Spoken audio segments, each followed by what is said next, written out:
Okay, this is Seeking Sister Wife, Season 4, Episode 3, Can't Clip These Wings. Bore me to death. This would also be called an adequate, the wheels come off the boat.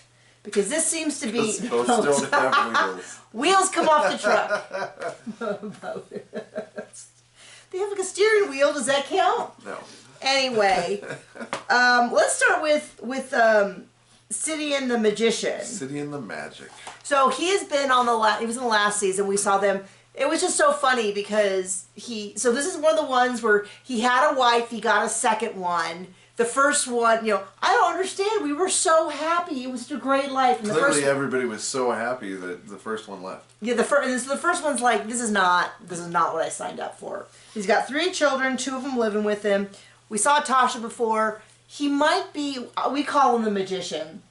His hair can't quite decide if it wants to be a mohawk or if it wants to be kind of like John's. I'm kidding. He does not. How dare you? No, he looks like an emo kid who decided he wanted to be an accountant, but then decided he's going to do neither of them or something. We call him the Magician, but he does seem to actually like his wife, which puts him head and tails above the rest. Ariel is what they refer to her. They also refer to as Ariel. She lives under the sea and has a crab for a best friend. She's from the Philippines. Beautiful girl, but he really does talk to her like it's the most beautiful woman she's ever seen. And then they show pictures of her, and I'm like, she's okay, she's fine. I guess if I wanted to get into her pants, I might talk about her a little differently. Someone that Tasha actually brought up because she works with her. Now, he might end up being my favorite husband, which is not a super impressive thing to say. So I'm on the back burner now? No, I mean, of the husbands on the show. You'd even be a little bit offended. Because he seems to actually like his wife, which seems to be rare. It's this whole show seems to be guys who just want to get as much as they can. They're willing to kind of keep the existing ones, within reason, as long as it doesn't get in the way of them getting more vajayjay. That seems to be their major focus is on just getting more and more and more. If a wife's not on board with it, sorry, we'll see you catch on the flip side. He actually does seem, they actually have him a quote at some point saying, I don't want to hurt things with Tasha. And it's like, oh, how lovely that he's thinking of his first wife. I don't know if they're actually married. Anyway, they're worried she's going to lose interest in them. I mean, you have to admit, someone who's already got one wife and has, you know what I mean? Like, he's got so much going for him. It's hard to imagine that anyone would fall out of love with him. But he's by far the best guy on this show right now because everyone else seems to have some sort of, basically just sort of a scam going on. Some sort of multi-level marketing marriage. Well, when you compare apples to turds, I mean, the apples really stick out. Multi-level, you start calling them multi-level marriages. This thing, and if you come in and then you get all the benefits, but you get even more benefits if you bring someone else on board, and then they're going to get one cut of your chores, and you'll have to sleep with this man one night less. Which really just seems to be the only benefit at this point, which is like... Except for that one family who came to bed after they banged. Well, we're going to get to them, because I got some questions. I don't, and I don't want you asking any either. But how big this bed is? Because... Not big enough. When our son joins us, who's 5, the bed's pretty tight. So I'm wondering how 4 very adults fit in that bed? Do they have 2 kings side by side? I don't know.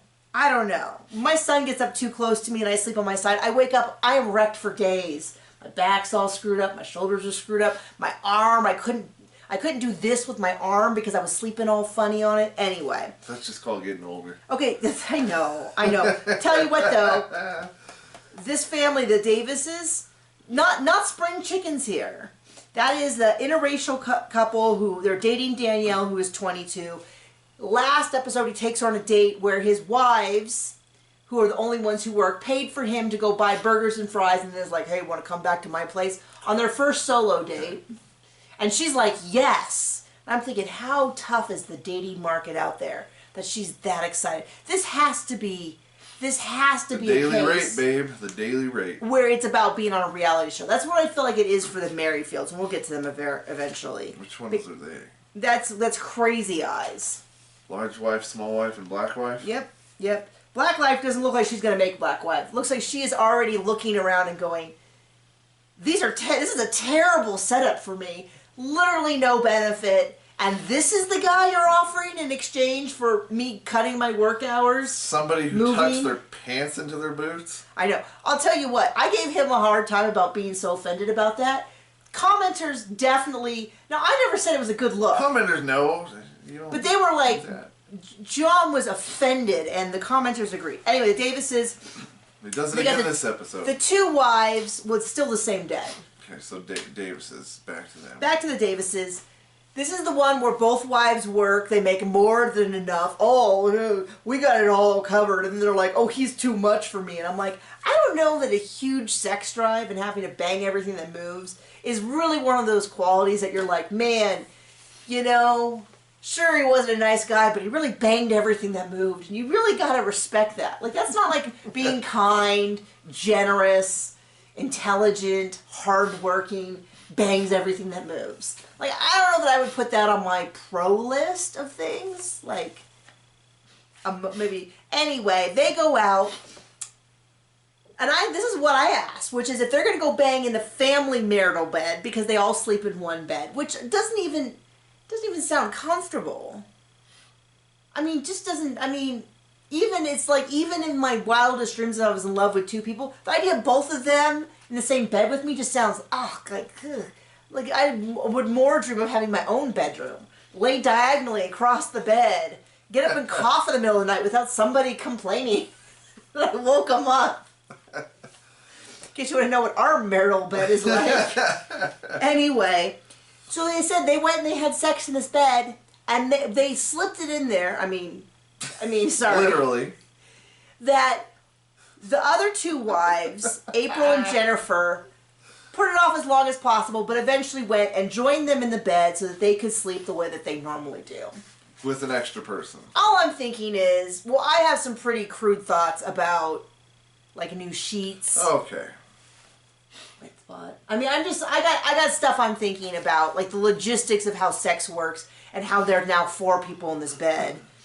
And of course I'm thinking, I assume the way he sleeps is that he's got one wife on each side. Did Danielle sleep next to him? In which case, whichever wife, I would be like, well, now I'm just sleeping slugged up against a stranger? The other part of me goes, did they shower afterwards? There's a lot of, hygiene questions I have that really concern me about this. And secondly, so, let's say the normal wife comes in, she's like, oh, that's my spot. Then does she spoon in between them? I mean, there's just a lot of questions about that. And then they try to tell it to us like we're not going to have any questions. Then Danielle gives us a full lecture. I got no questions and don't want to know. Then Danielle gives the camera, and this is the one thing that really bugs me with this polygamous shows, all of them. They're lecturing us all the time on polygamy. And it's like, lady, you've been dating this guy for a month. I've been watching polygamy shows for 10 years plus. I have heard every argument, and I have seen every argument fail. It's always like, oh, well, with 4 of us in the house, we can split the chores. Then why is, somebody said on Twitter, they're always like, oh, the benefit is you'll have companionship in the house and you can split chores. Yeah, I got companionship in the house and we split chores. I don't need to bring some of the broad in to help me do the laundry. I mean, we could get a maid, but... Well, yeah, we could get a maid. It certainly would be cheaper. Yeah, right. A maid is significantly cheaper than someone else's health insurance. And they go home when they're done. They'll cuddle in between us like a tiny little sandwich. Jeez. Anyway, she starts lecturing us about, polygamy's about sharing and caring. And then the other 2 women get up and go to work, and so he's like, oh, yeah, me and Danielle slept in. I'm like, oh, as opposed to your normal busy day of getting up and researching, which means reading articles, and not doing chores. You think at least if he was going to be home all day, he could, cook some meals and clean. It's like, that's why he's got to get Danielle. And then he's like, oh, we're just going to hang out and talk, and then she's lecturing us about polygamy. It's like, lady, I have seen every variation on polygamy. I have seen dozens of couples convince me that polygamy is great, and I've seen they do every time. And the number of times one of the wives leave, we're batting about 50-50. Remember the very first season of this, I think we're batting less than that. One of the wives left after the first season. Like, packed up her kids in the middle of the night and disappeared. That's why they didn't appear on season 2, was, I think she was in hiding or something. And it was pretty clear when you watch the season she was not. They're always like, let's bring on second wives. And the first wife is always like, or the second wife. It seems to kind of be mixed. This season we have a lot of second wives that are not so keen on wife number 3. Maybe they did appear in 2 seasons, but she didn't. I think her name was April, too. We got a lot of repeat names. Anyway. Danielle, you can save your little lecture for your therapist when you eventually go to one where you're like, I don't know, it was this great deal, we're going to have all this, but then the wives don't like me, I never get any time with him, and, anyway, all he wants to do is research, and it just doesn't seem to be much.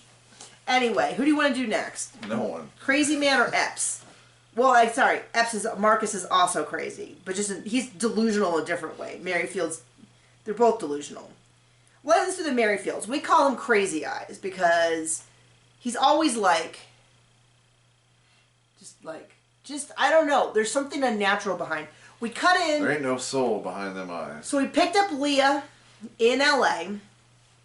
They went to an Airbnb, and then they're going to call Roberta, which is Danielle's idea. I do have to say, Danielle, as a character on the show, my favorite right now, because she is stirring the pot. She is conveniently gone, and then back. Anyway, so he calls Roberta, and they just, like, cry. Oh, I love you so much. I love you. I love you. I love you. I love you. And I'm just like... Totally not entertaining. Like, that might be the kind of thing when you're in it... And 16. And you're like deeply in the whatever chemicals your brain releases to tell you you're in love. Like, that seems romantic. But everybody else is like, I have never thought less of you as a person. Leah, even giving him a chance after watching him sob over another woman, better woman than me, because I would have been out. And then I noticed that Danielle is like off somewhere like, we don't see her for a while. And then her and Danielle and Leah talk about how, like, no sex until it's a commitment. And she's already like, we're going to need to test the waters a little more. You know. I don't know why. There's nothing about this man that's, like, panty dropping. Where you're like, oh, you got to get me some of that raggedy old stuffy jeans tucked into a... And then him, like, fiddling with the barbecue. I'm like, there's nothing about this dude. At least he can take his boots off quick, I guess. Yeah. So anyway... Garrick just wants Roberta. It's clear. It's like, I don't know why. Other than the fact that they have 2 sons together, why Danielle is holding on to this man so tightly. They're already divorced. She should renegotiate this. Well, that's the whole thing. He got divorced from her. I don't know how you renegotiate anything. She's probably can't leave. But anyway, 2 12s. Why do I have 2 12s? Oh, 3 12s. Okay. So then they start talking to her. The warning flags are just piling up left and right, where he's like, well, how do you work? And she's like, well, I work 12-hour shifts. And he's like, 3 12-hour shifts? We need you more home with the family. You know, you're going to have to cut that back to 30 hours. And first of all, finding a job that just lets you do 30 hours. First of all, because of America, you need to be doing, she probably does 3, if she's a nurse, they often will do 3 12s. That's considered a full-time week. It's considered like the equivalent of like a 40-hour job. So she gets benefits and all that. And then he's like, you need to be home more, you know, to help out with chores. I thought the whole benefit of having 3 wives was that you could split the chores. And if one of them works more, like, I will at least give the Browns this. And you know I won't give them anything. They at least had a system where it seemed like some of them worked and some of them did more family, whatever, and then they have their own spaces, which I assume that they maintained on their own. So, like, Christine stayed home with all the kids, and Janelle and Mary worked. And for all of the issues they had, they at least seemed to have some sense of, like, Garrick seems to think everyone's just going to hang at home waiting for him to drop in at any moment with his awkward talks. Like, it doesn't even seem like this is a dude, I don't know. I think the hardest time I have with the show is how unattractive every one of these men are in personality. Like personality, I I think Sidian is the most charismatic of all of them. Financially, not so great. Like, one of them doesn't even work. One of them's a politician, which I guess if you're really corrupt might make you a lot of money. And there's just like, none of them are, I don't know. I don't know that you could be good looking enough for me to overlook the personality thing. I don't think you could be good looking enough for me to overlook.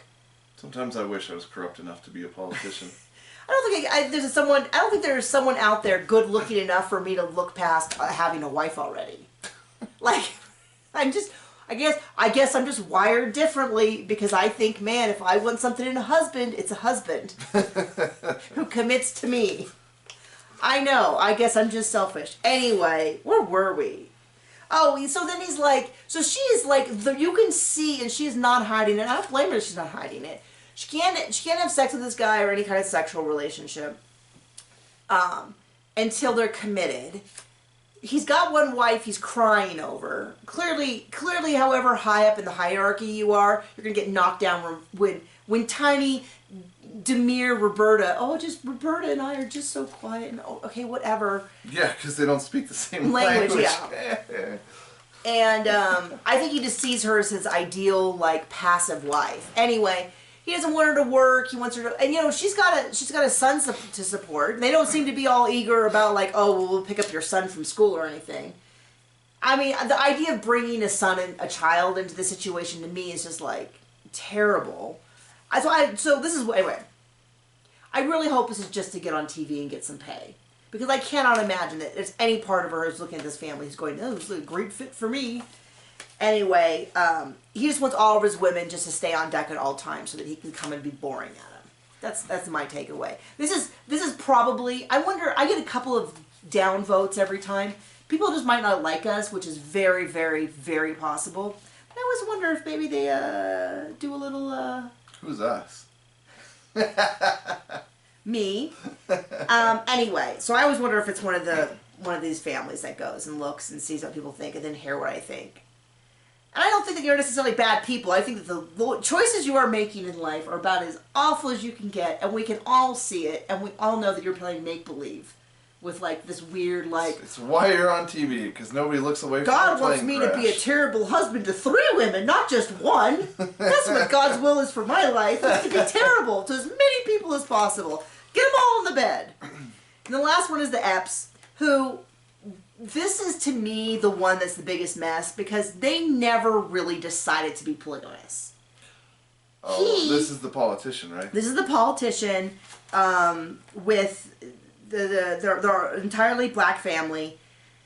And they never really decided. He was cheating on his wife so much that she left him. And then he got a girlfriend, and I wonder if he has yet cheated on her. And then the wife Not that she knows about. Not that she knows about, at least. The first wife wanted to reconcile, and then somehow they decided to do polygamy. It was really the best case scenario for him. But the thing is that he couldn't even follow the rules with one wife, and now he's got 2. And it sounds like to me he just wants to keep dating, banging women, and if eventually he finds one who's willing to stay in the stable, he will add her to the stable and continue to do this. This is at no point do I believe for a second that any of this, they are in agreement as to how any of this could be. And it is proven in this episode because he goes on a date with, I thought her name was Bina, but it's Vina. And she couldn't quite see what she was wearing because apparently you could fully see all her bits and goodies underneath because they had to blur it out and they mostly framed her from here up. So I'm guessing it was see-through.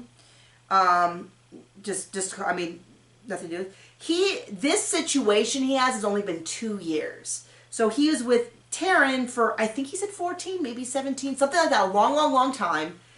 And then, I guess about 5 years ago, she left him because he kept cheating on her, is what he said. It was something like 5, 10 women. He dropped a number, and I'm like, okay. Then he got with India, and he's been with her for 4 years, and then they've been this blended family for 2. It seems to me like it's barely holding on, and I think it was only the circumstances that India knew he had this ex-wife, and so she was never his primary. But I don't think that, it sounds like, anyway. So he's like, they go on a date, they set up the date. It was the way that they were acting during this date is like the best rom-com you've ever seen. I'm not buying it. I'm like, these women must have terrible dating lives. The way that they're acting on these dates is like home run, grand slam, won the Super Bowl level excitement for something that is, I'm going to say, I mean, it's very sweet, but it's like, here's the thing. He didn't even set up this date. His wife set up the date. Like, you know, so it's not like he must be a put good all politician. He must be a phenomenal politician. BS, because he didn't even, she's like, wow, this is so amazing. He's like, oh, this is pretty good. Wife set it up. Same with over here. The Davises, Nick takes Danielle on a date paid for by his wives. They had to get wives to get more wives. Like I'm saying, it's a multi-level marriage scheme. You get the first wife, and then you use that and you parlay it into a second, and at some point there's too many wives, and the whole thing collapses.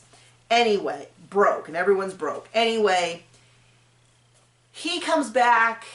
Second wife, India, is definitely, you can feel that she's trying to be cool for the cameras. It is all the cracks in the facade. The wheels are coming off this boat, John. Let me just tell you, the wheels are coming off because he's like, okay, let's get real here. I had sex with you before we got married. I had sex with you before we get married. When am I going to have sex with her? And first wife is like, oh, you know, she's been dealing with this for decades now at this point of him cheating. He's just glad that I guess that she at least knows who it is. Second wife is like, hold up, I don't think so. I think if you're going to have sex with her, it means that we're in a commitment where we're meeting with her and we're doing this family stuff. Well, then he grabs and says, well, I don't want the kids. Think of the children. Think of the children. I don't want this woman coming in and out of our lives. Legitimate point, but simple solution. You don't involve the children. I mean, you already told the children he's dating someone. So I don't know, all of a sudden now he's so concerned about the children. Last week's episode was him talking to the kids about how, I'm going to start dating Vina. You like Vina, right? Vina? Okay, I'm going to date her and a load of other people. Was kind of like something he snuck in at the end. And other people. So this whole, like, now, like, I don't want to bring the kids in and out. Had no problem last week telling them on camera for the nation and everyone. Now all of a sudden, oh, what about the children? Fine, then don't involve the children. You don't have to, anyway. I mean, I don't know why we're bothering to argue, because, well, I'm not really arguing. I'm arguing and you're sitting there. But why I'm all heated about this, because let's be clear, he just wants to start banging everyone he wants. Oh, honey, he's a politician. He's never going to just come out and say that. Right. I mean, the whole way through is that he has now figured out that if he involves TLC in his marriage, he can start banging everyone he wants for content. Man, I mean, this is like an OnlyFans where he doesn't have to film anything. And he's got TLC as his only subscriber. So anyway, it's going off the rails. And this is the thing. What's the thing? The thing is, that's all these guys. They just want Marcus Epps, Nick Davis, seem to just kind of want to date everything and nail everything. Although I don't know how Nick is going to get any more women. I don't really believe that 4 adults slept comfortably in a king-size bed. Can I just say that? I kind of think that was like, what? Gross. I just don't think it would happen. Like, we can barely share a queen-size bed at this point. Because, like, even things like if you're cuddled up on him, being unable to move for 8 hours like this is not comfortable. You need to, like, roll over. Roll right off that bed and leave the house and keep going. Anyway, that is the episode. Tell me how you're feeling. Which couple do you think is going to fall apart first? Because it's inevitable.